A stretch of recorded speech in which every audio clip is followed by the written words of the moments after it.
Good morning, good afternoon and good evening everyone, from wherever you may be in the world and from wherever you may be watching this. We're going to do a little paddock walk through the paddock here at Mantorp Park.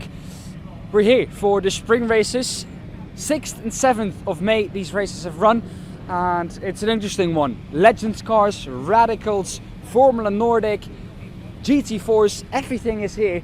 So it's going to be an interesting paddock walk. I'm going to take you through the whole paddock at the moment. We've had a chat with everyone so far, and especially, you might hear it now, the legend cars, they're pretty interesting. Different specs, different engines, some engines 130 horsepower, some 140, the newer engines, of course, fuel injectors, the older engines work with carburetors. So all of that is a very interesting prospect for, well, just the whole class itself, as we're just going to part ways. And there we go, there's the Legends cars, the number 93 going out on track for Frost Racing. But yeah, an interesting class, the Legends class, and very much a very interesting class to look at. The class that is going out now, the quicker class after that, is a very quick one. We talked to a guy earlier and he said that last year when they were here with the Legend Cup, the top four changed positions 28 times in 14 minutes, which is pretty interesting to note. We have a very interesting thing standing here. This is one of the older engines. We speak to the driver of, or we spoke with the driver of the 59. As you can see, the Formula Nordic cars now coming through. They've just had their race.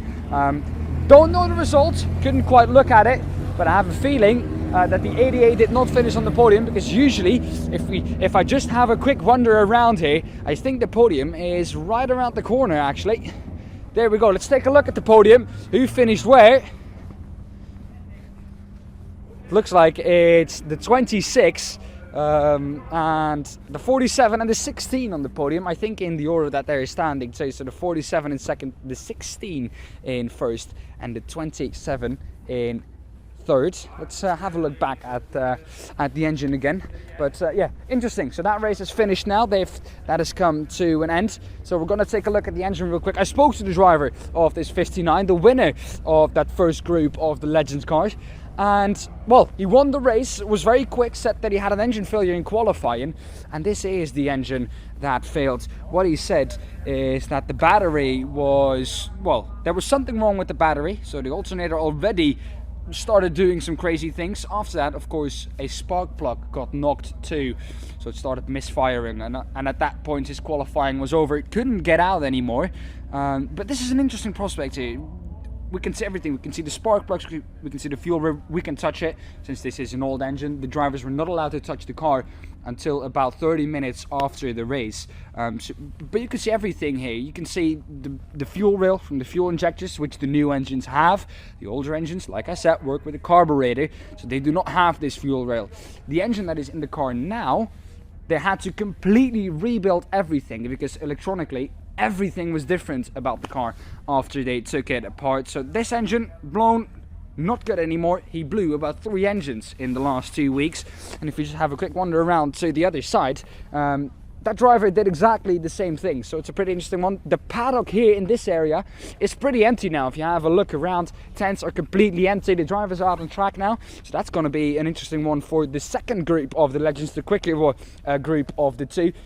I love this livery though, the number 96, looks like a car's livery, Lightning McQueen, I absolutely love it. We've seen some great liveries, haven't we, David? David is behind the camera, for the people who don't know, has been helping me this weekend, so a big shout out to David too, of course, for coming with me here this weekend at Mantorp Park. We can see some of the cars behind me. The 98 was an interesting one too. David and I had a little bit of a discussion. David thought that it was a 2-stroke engine. I immediately said to David, I do not think that is the case. 2 strokes, of course, not made to run in very high revs. So I immediately said to him, there must be an exhaust issue, and I don't know if it's still here, and if you can have a look at the cars. But it is on again. This was what was wrong with the car. If you have a look under the car here, this was the exhaust, and you can exactly see where it went wrong. The connection point to the muffler, that one broke loose. and that meant that he got a black and orange flag, a meatball flag as we call it in racing, and he had been called into the pit lane. We'll walk around to some of the other cars. We've talked a lot about the Legends car yet. Like I said, Formula Nordic cars, they're also here this weekend, so let's have a look at them too. The 87 is now back into the paddock too. They've just had their race, and the race that we saw yesterday was a pretty interesting one. I think the 47 of Engström, he actually broke a front left suspension, which was a pretty interesting one. We've talked to the guys over here too. This was actually the driver who was third, who qualified third for this session. He also said that there were about 28 lead changes, another car coming through. This is, I think, the winner from the Formula Nordic race, so pretty excited about that one too. Let's have a little wander around. You can see the Pirelli van too. We've had a chat with the Pirelli guys earlier on this weekend.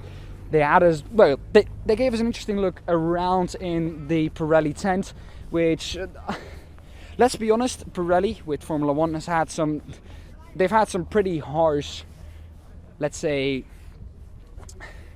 it wasn't always positive comments that they got in Formula 1. Here with GT racing, especially with the GT4s, which is what they are here for this weekend, because the GT4 is the only cars that use Pirelli tyres, especially the Pirelli tyres that are used this weekend. They've been perfect. They've been perfect for the GT4 cars. We've had a chat with a lot of the GT4 teams. They've been only positive notes about the Pirelli tyres, also for the GT4s. Some chat about the BOP earlier on in the weekend, especially on the Friday and on the Saturday. The Friday was a lot of testing. Saturday a lot of testing too for the GT4s. There was chat about the BOP not being quite how they wanted it.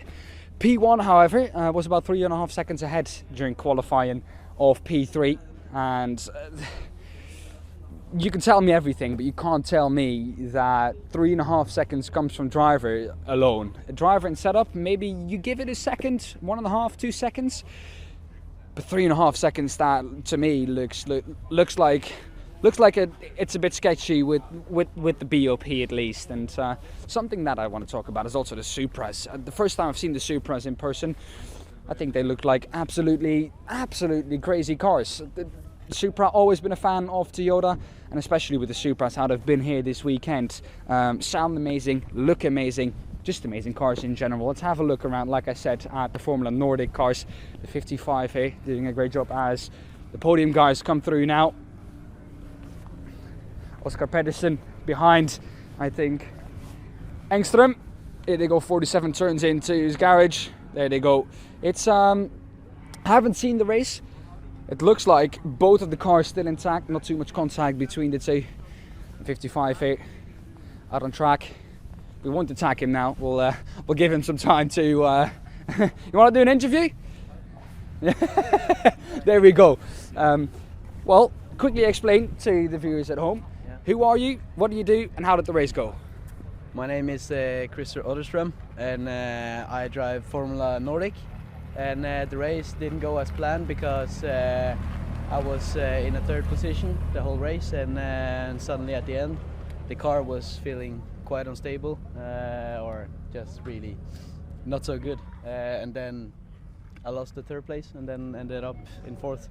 So now I think yesterday the 47, which is right there, had some suspension issues. Any feelings that the same might have happened with your car? No, I don't think so. I think I just lost some powers in the engine at the end, or the tires were just completely done. It was something like that, because at the end everything just went not so smooth anymore. So yeah. What are going to be the goals for the second race today? Any different goals for that? Where are you going to be starting?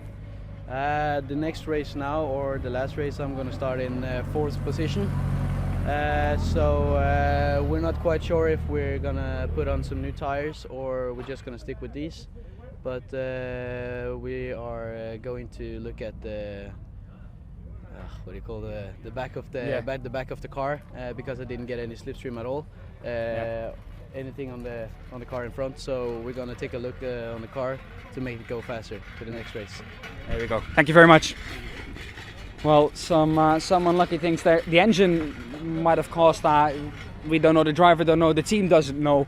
It's sad to see. Of course, the Formula Nordic car. We've seen some issues with them this weekend, which wasn't very apparent in any of the other cars. 33 coming through too. Lovely number though. We as a Dutch team we as Dutch people love the number 33. Love the fact that the 33 on the outside is orange too. We as people from the Netherlands love the color orange. Here's where the 47 was earlier, but yeah, seems that he has turned left a bit earlier on than he was supposed to. On the outside there you can see this is on the other side of the fence there. That is also where the track is, and you can see all Legends cars lined up. These Legends cars have been out already. I have a feeling that the race from the second group is about to get underway, so we might catch that on camera too if we can get into the pit lane. Here's the 88. Doesn't look too happy, and well, some unfortunate things may be happening in that race. We don't really know. Here are the Legends card lineup. Let's take a look at the field, because like I said earlier on, this field really close. We saw some issues also. Like I said, a muffler that got disconnected. Also someone who was dragging something along the floor. So pretty interesting. We can get very close to these Legends cars here. They're going to go out on track. One of the Formula Nordic cars, you can see him really in the distance. He's coming back into pit lane 2. These drivers, number 7730, they're all ready to go. The Legends cars now go out into pit lane. They're going to prepare, they're going to come around, and they're going to do a rolling start. So looking forward to that race. I thank you all very much for watching this paddock walk, and I will see you next time on a different track. Thank you.